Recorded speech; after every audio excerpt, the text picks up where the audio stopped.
Hello guys. Bonjour, Linda Coates. C'est Linda Coates et donc avec Rémi Corodor, on va vous faire visiter le chantier de notre futur nouveau salon. Ah bon? On y va? Faut visiter plein. En tout cas, ouais. On va voir Kitoko. Déjà là, vous voyez l'entrée. On est encore en plein chantier, mais je vous fais quand même visiter quelques salons. Donc voilà, ici, ça sera la salle de massage. Waouh! Ouais, ça sera la salle de massage. Vraiment, regardez cet espace-là. Et on a aussi les installations. Oh, waouh! Waouh! Je te jure, tu sens la maison direct. C'est bien. C'est pas fini, hein? Ah bon? On continue. Ok. Avec Madame Linda. Oh, voilà.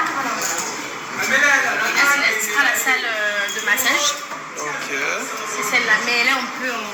Un chantier. Donc, on ne pourra pas entrer les deux. Hein. Ok. Donc, voilà. Et ici, je pense qu'il y aura la pièce là. Et puis là, on va exposer les perruques, etc. Ça, c'est ici qu'on va poser les décorations, tout ça. Là, on a ma photo et tout, ça sera là. Donc, on a ma fleur et tout. On va dire une photo, c'est ici. Et voici, ça, c'est l'espace où les gens vont se faire coiffer. Regardez comment c'est beau. Regardez comment on finit. Regardez comment c'est beau. I was a teacher, and we don't get paid a lot. So I've always dreamed of starting my own business and leaving teaching like behind me. I was at my mom's house. I couldn't eat. I couldn't sleep this day. I was just so excited for the launch. My mom, she was like, you know, you can always go back to teaching if it doesn't work out. And then as soon as I heard the sound, I just couldn't believe it. I remember like screaming to the top of my lungs. I was like, oh my gosh, I just got my first sale. It was like I was in disbelief. It was like the start of something I couldn't go back from. I was able to quit my job the very next month. It helped me to realize that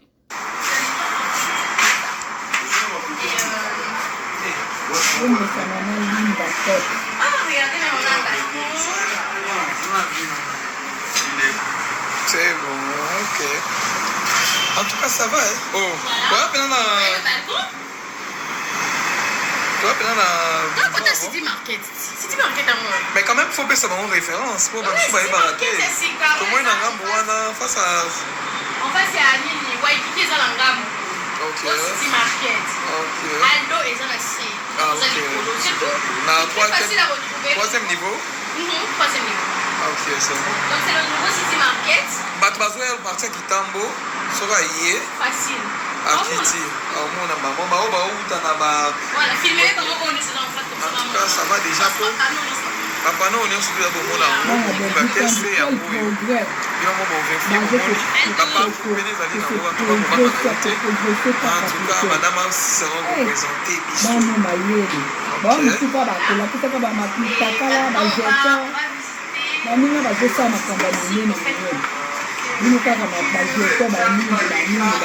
Ok.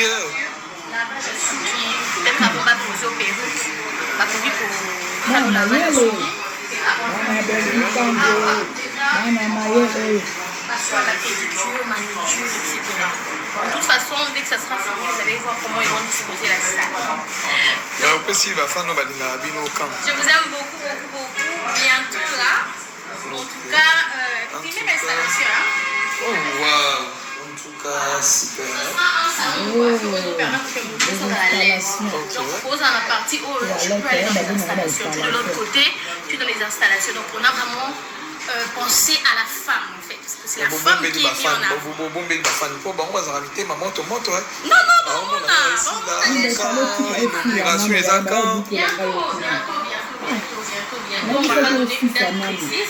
Et bientôt là, sur le salon, bientôt... Mais la carte à salon, on va tout ma perruque. Oui. Ok. Perruque et Zali. Là, il y a un service.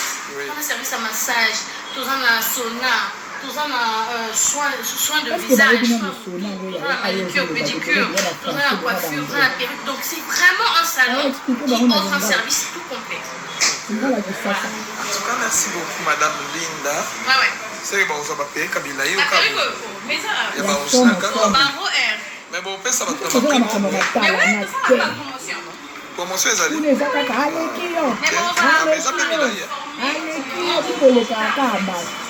donc voilà la famille. Mais on dit que la famille, c'est quoi? Vous avez monté ma moto pour ça, vous avez linda quand inauguration, quand vous préparez ma tout. En tout cas, annoncez ça.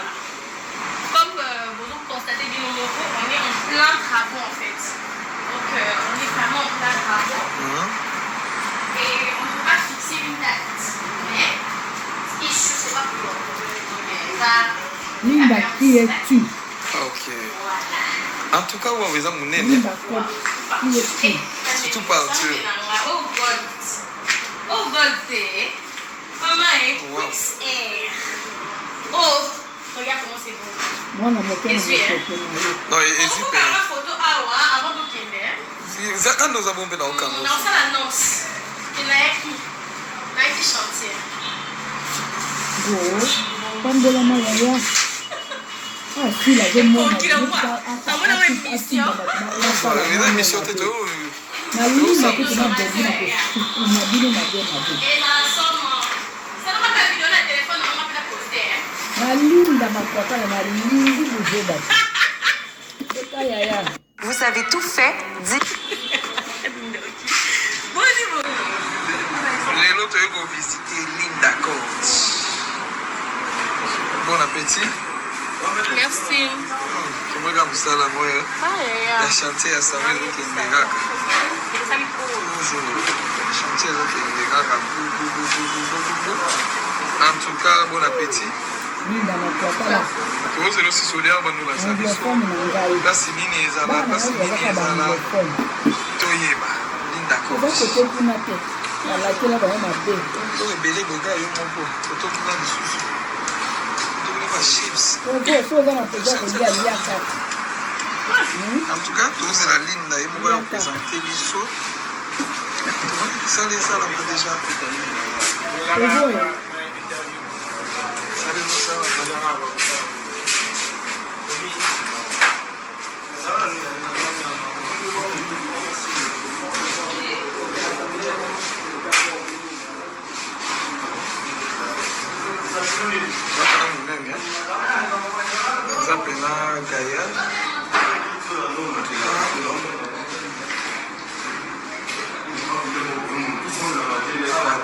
ndenge eza kitoko wao tuka eza douche wao douche yango bien toyeba biso mpe ya mwana salon oyo ezala monene boye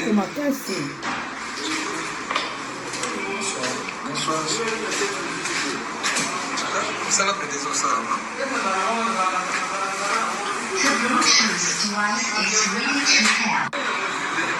lelo toyei kovisite Linda Coach. Bon appétit. Merci. La chantier à Samuel qui est miracle.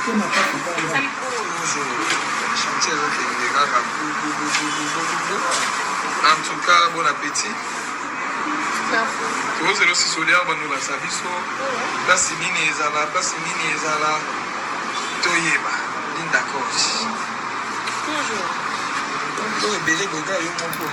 Tozo za njala le baka ba pesa. Yo zo ta ko tino ya. Oh, ni na bo na pekito na kwa. En tout cas, tous la ligne là, ils vont présenter l'ISO. Ndio. Ça les salles, on a déjà. Bon,